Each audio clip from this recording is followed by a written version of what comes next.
रात के अंधेरे में चारों ओर सिर्फ पानी ही पानी था। दूर दूर तक कोई किनारा नहीं दिख रहा था।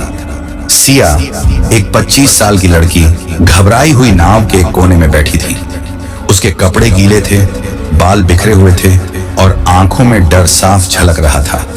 उसके पास सिर्फ एक चीज थी, ब्रूनो, उसका प्यारा कुत्ता, जो भीगी हुई हालत में उसके पास दुबका बैठा था।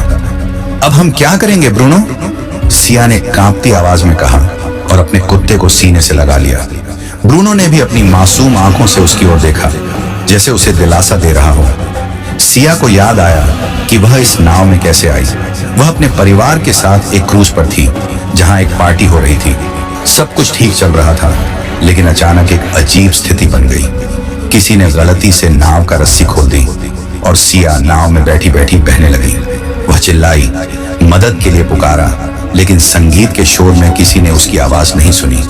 अब वह इस सुनसान समुद्र में अकेली थी, बिना किसी मदद के। अचानक उसने महसूस किया कि उसकी नाव बहुत धीमी हो गई थी, जैसे कुछ इसे रोक रहा हो। उसने नीचे झांक कर देखा तो नाव के नीचे कुछ हलचल हो रही थी। उसका दिल जोर जोर से धड़कने लगा। यह क्या हो सकता है, उसने मन में सोचा। फिर अचानक नाव एक झटके से हिल गई। सिया ने डर के मारे ब्रूनो को कसकर पकड़ लिया। वह घबराई हुई इधर उधर देखने लगी। उसने देखा कि दूर समंदर में एक हल्की रोशनी टिमटिमा रही थी। शायद कोई जहाज होगा, उसने सोचा। बिना देर किए उसने अपनी आवाज को जितना ऊंचा कर सकती थी उतना ऊंचा किया। कोई है, मेरी मदद करो।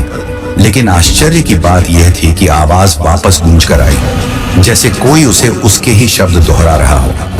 ब्रूनो भी अजीब तरीके से भौंकने लगा, जैसे उसे भी कुछ अजीब महसूस हो रहा हो। थोड़ी देर बाद सिया ने देखा कि उसकी नाव धीरे धीरे एक दिशा में बढ़ने लगी थी, जैसे कोई उसे खींच रहा हो, लेकिन पानी में कुछ नजर नहीं आ रहा था। थोड़ी देर बाद उसे सामने एक छोटा सा टापू दिखाई दिया। उसे अपनी आंखों पर यकीन नहीं हुआ। शायद वहां से मुझे मदद मिल सके, उसने सोचा और जल्दी से चप्पू चलाने लगी। लेकिन जैसे ही वह टापू के पास पहुंची, उसे एहसास हुआ कि यह जगह सुनसान थी। वहां कोई इंसान नहीं था, बस सूखे पेड़ और रेत ही दिख रहे थे। सिया नाव से उतरी और इधर उधर देखने लगी। ब्रूनो भी उसके पीछे पीछे चलने लगा। अचानक ब्रूनो जोर जोर से भौंकने लगा, जैसे उसने कुछ देखा हो। क्या हुआ ब्रूनो? सिया ने घबराकर पूछा। ब्रूनो एक पत्थर के पास जाकर रुक गया। सिया ने पास जाकर देखा तो वहां कुछ खुदा हुआ था। एक पुराना लकड़ी का बोर्ड जमीन में आधा दबा था, जिस पर लिखा था, जो इस द्वीप पर आया वह वापस नहीं जा सका। सिया के पैरों तले जमीन खिसक गई। उसने तुरंत पीछे मुड़कर देखा, लेकिन नाव अब वहां नहीं थी। सिया का दिल तेजी से धड़कने लगा। उसने चारों तरफ नजर दौड़ाई, लेकिन चारों ओर सिर्फ सन्नाटा था। हल्की हल्की हवा चल रही थी, सूखे पेड़ लहरा रहे थे और रेत पर उसके कदमों के निशान बनते जा रहे थे। अब क्या करूं? यहां कोई भी नहीं दिख रहा, उसने खुद से कहा। ब्रूनो अभी भी पत्थर के पास खड़ा था और हल्की आवाज में गुर्रा रहा था, जैसे उसे कोई खतरा महसूस हो रहा हो। सिया ने जब ध्यान से जमीन पर देखा तो उसकी आंखें चौड़ी हो गईं। वहां सिर्फ उसके और ब्रूनो के ही नहीं, बल्कि किसी और के भी पैरों के निशान थे। ये कैसे हो सकता है, उसने घबराकर सोचा। उसने धीरे धीरे उन निशानों का पीछा करना शुरू किया। निशान झाड़ियों के पीछे जाकर गायब हो रहे थे। क्या यहाँ कोई और भी है? ये सोचकर सिया का दिल बैठ गया, लेकिन उसे हिम्मत जुटानी थी। वह आगे बढ़ी और झाड़ियों को हटाया। वहां एक टूटी हुई झोपड़ी जैसी जगह थी। लकड़ियों और सूखे पत्तों से बनी यह झोपड़ी काफी पुरानी लग रही थी। सिया ने धीरे धीरे झोपड़ी के अंदर झांका। वहां घुप अंधेरा था। उसने एक लकड़ी उठाई और उसमें घास लपेटकर आग जला ली। हल्की रोशनी में उसने देखा कि झोपड़ी के अंदर कुछ पुराने बर्तन, एक फटा हुआ बिस्तर और एक लकड़ी का संदूक पड़ा था। क्या कोई यहाँ पहले रहता था? संदूक देखकर सिया का दिल तेजी से धड़कने लगा। उसने हिम्मत जुटाकर उसे खोला। संदूक के अंदर कुछ पुराने कागज थे। उन पर एक आदमी की लिखावट में कुछ लिखा था। अगर तुम यह पढ़ रहे हो तो इसका मतलब है कि तुम भी फंस चुके हो। यह द्वीप तुम्हें जाने नहीं देगा। सिया के हाथ कांपने लगे। यह क्या मतलब है? उसने घबराकर ब्रूनो की तरफ देखा। ब्रूनो भी अब चुपचाप बैठा था, जैसे उसे भी कुछ अजीब लग रहा हो। सिया ने कागज के बाकी हिस्से को पढ़ा। यहाँ कुछ ऐसा है जिसे तुम देख नहीं सकते, लेकिन यह तुम्हें देख रहा है। तुम जितना भागोगे ये उतना ही करीब आता जाएगा। सिया का गला सूख गया। उसने तुरंत संदूक बंद किया और पीछे हट गई। तभी उसे दूर कहीं से आवाज सुनाई दी। यह किसी इंसान की आवाज थी। कोई है, बचाओ। सिया का दिल एक बार फिर तेजी से धड़कने लगा। क्या सच में यहाँ कोई और भी है? लेकिन यह आवाज जानी पहचानी लग रही थी। वह तुरंत झोपड़ी से बाहर निकली और आवाज की दिशा में भागने लगी। ब्रूनो भी उसके साथ दौड़ पड़ा। सिया भागते भागते समुद्र के किनारे पहुंच गई। वहां लहरें जोरों से उठ रही थीं। उसने इधर उधर देखा लेकिन कोई नहीं था। लेकिन तभी उसे पानी में एक परछाई दिखी। कोई नाव में बैठा था। अरे यहाँ आओ, मुझे ले चलो, सिया ने जोर से चिल्लाया। लेकिन जब वह पास पहुंची तो उसका दिल दहल गया। नाव में जो बैठा था वह उसके जैसा ही दिखता था। सिया की आंखें फटी की फटी रह गईं। नाव में बैठी लड़की बिल्कुल उसकी तरह दिख रही थी। वैसे ही गीले कपड़े, वैसे ही बिखरे बाल और वही डरी हुई आंखें। यह क्या है? सिया ने कांपती आवाज में कहा। ब्रूनो अचानक जोर जोर से भौंकने लगा, जैसे उसे किसी अनहोनी का अंदेशा हो। सिया ने हिम्मत जुटाकर एक कदम आगे बढ़ाया। लेकिन जैसे ही उसने ऐसा किया, नाव में बैठी परछाई धीरे धीरे धुंधली होने लगी। नहीं, रुको, सिया ने चिल्लाया और तेजी से नाव की ओर भागी। लेकिन जैसे ही उसने नाव को छूने की कोशिश की, वह गायब हो गई। सिया हताश होकर घुटनों के बल बैठ गई। ये क्या हो रहा है मेरे साथ? तभी ब्रूनो ने अपने पंजों से रेत में कुछ खोदना शुरू किया। सिया ने ध्यान से देखा तो वहां कुछ दबा हुआ था, एक और कागज का टुकड़ा। उसने जल्दी से कागज उठाया और पढ़ने लगी। तुम सही रास्ते पर हो। परछाई तुम्हारी मदद नहीं कर सकती, लेकिन तुम्हें दिशा दिखा सकती है। जिस जगह से वह गायब हुई, वहीं से तुम्हें जवाब मिलेगा। सिया ने तुरंत उस जगह को ध्यान से देखा जहां नाव गायब हुई थी। वहां पानी थोड़ा शांत था और हल्की रोशनी जैसी चमक रही थी। शायद वहां कुछ है। सिया ने गहरी सांस ली और पानी में उतरने का फैसला किया। ब्रूनो बेचैनी से भौंकने लगा, लेकिन सिया ने उसे शांत कराया। मैं जल्दी वापस आऊंगी ब्रूनो, बस मेरा इंतजार करना। वह धीरे धीरे पानी में उतरी। जैसे ही उसने उस जगह को छुआ, अचानक उसे ऐसा महसूस हुआ कि कोई उसे खींच रहा हो। वह डर के मारे चिल्लाने लगी, लेकिन अगले ही पल वह खुद को एक अजीब जगह पर पाती है, समंदर के अंदर, लेकिन बिना पानी के। सिया ने चारों ओर देखा।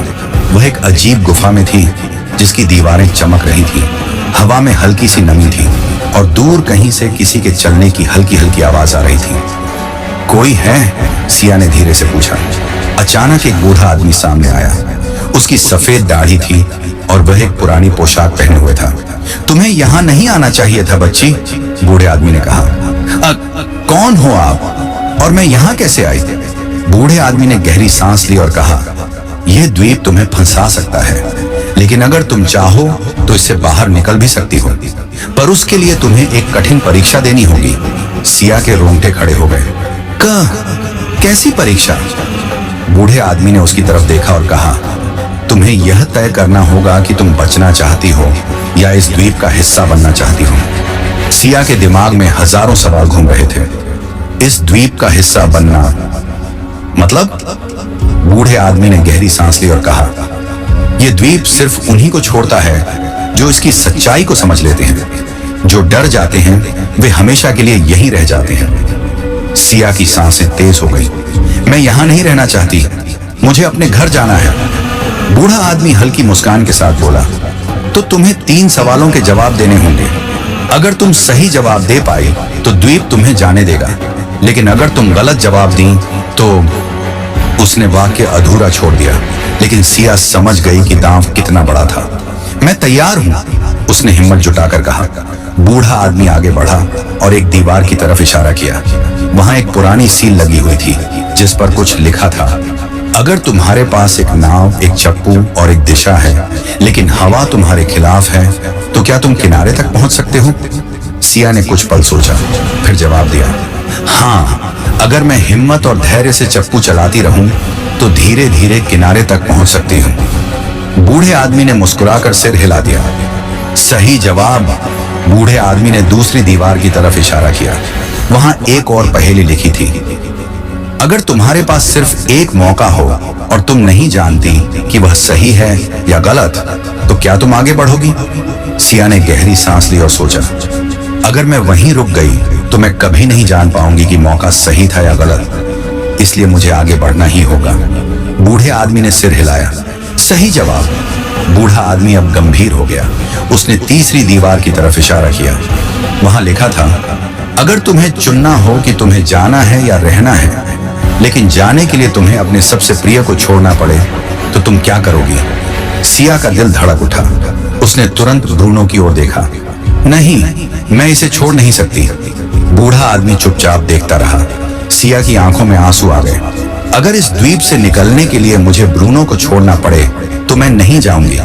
वह सिर्फ एक कुत्ता नहीं है, वह मेरा परिवार है। जैसे ही उसने यह कहा, पूरी गुफा में रोशनी फैल गई। बूढ़े आदमी ने एक गहरी सांस ली और कहा, यही था असली जवाब। अचानक बूढ़ा आदमी धीरे धीरे गायब होने लगा। यह क्या हो रहा है? सिया घबरा गई। बूढ़े आदमी की आवाज गूंजने लगी। तुमने परीक्षा पास कर ली सिया। इस द्वीप का राज यह है कि यह सिर्फ उन्हें जाने देता है जिनके पास सच्ची मोहब्बत और साहस होता है। तुमने अपने डर को हराया और अपने प्रियजन को नहीं छोड़ा। अब द्वीप तुम्हें जाने देगा। सिया ने देखा कि गुफा की दीवारें गायब हो रही थीं और उसके सामने वही समुद्र का किनारा आ गया था। सिया ने देखा कि उसकी नाव वापस आ गई थी। ब्रूनो, हम बच गए, उसने खुशी से कहा और उसे गले लगा लिया। ब्रूनो ने भी खुशी से पूंछ हिलाई। सिया तुरंत नाव पर चढ़ गई और चप्पू चलाने लगी। इस बार हवा उसकी मदद कर रही थी। धीरे धीरे द्वीप पीछे छूटने लगा। कुछ घंटों बाद उसे दूर एक जहाज दिखा। हेल्प, हेल्प, उसने जोर से चिल्लाया। जहाज के लोग उसे देखकर चौंक गए और उसकी मदद के लिए दौड़ पड़े। सिया जब जहाज पर आई तो उसने किनारे की तरफ देखा। द्वीप गायब हो चुका था। क्या वह असली था? लेकिन जब उसने अपनी जेब में हाथ डाला तो उसे वही पुराना कागज का टुकड़ा मिला जिस पर लिखा था, तुम जीत गई। सिया मुस्कुराई और ब्रूनो को गले लगा लिया। अब वह जानती थी कि सच्ची हिम्मत और प्यार से कोई भी मुश्किल पार की जा सकती है। दोस्तों, अगर आपको ये कहानी पसंद आई हो तो लाइक जरूर करें और कमेंट करके बताएं कि आपको सबसे ज्यादा कौन सा मोड़ दिलचस्प लगा। ऐसी ही और कहानियों के लिए हमारे चैनल को सब्सक्राइब करना न भूलें। धन्यवाद।